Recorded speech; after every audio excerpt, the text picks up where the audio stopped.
can you talk a little bit about exactly what it is that we would do at a home birth that might be a little bit different than what would happen in a hospital setting? And what is NRP? Like, why are we being trained in NRP? What is it exactly that we're learning from you? Good question. So the time immediately following the baby's birth up until at least the first 4 hours are times that we look very closely at how the baby's transitioning from the uterine environment to, taking its first breath and just transitioning through all of that. There's things that happen with the baby's heart that are incorporated into that.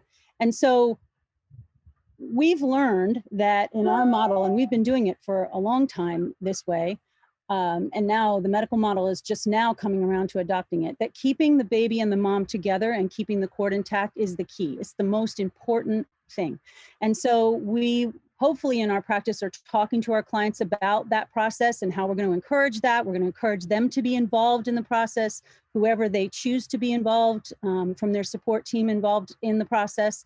And our initial job is just observation, to make sure that we have those keen observation skills. The baby and the mom stay together. We keep the environment calm and warm and loving and supportive, and see how things unfold. As soon as the baby, or even as the baby's coming out, or even before the baby's coming out, we may have a sign that the baby is struggling and that the baby may need additional assistance. And so we're ready. So we have all of our equipment ready. But we're not going to step in unless we absolutely have to. And we know. And how do we know that before the baby is even born? So we are monitoring the baby's heart rate to see how the baby's doing. We also know that perhaps certain procedures that we have to do. So for example, if there's a shoulder dystocia or something like that, the baby may be in more stress. And so those are some things that give us some heads up, even though we're always ready, because sometimes we don't know if the baby was struggling until the baby's born. We're always ready.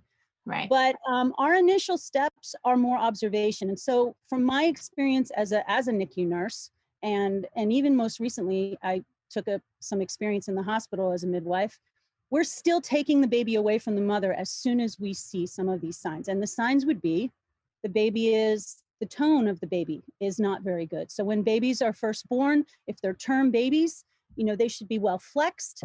There should be some good tone. And we should see that. Then, we should see decent color, but it's not as important. And we should also see the baby's heart rate is stable and in a stable range that we consider a stable range. So those are our first key signs that we're looking at.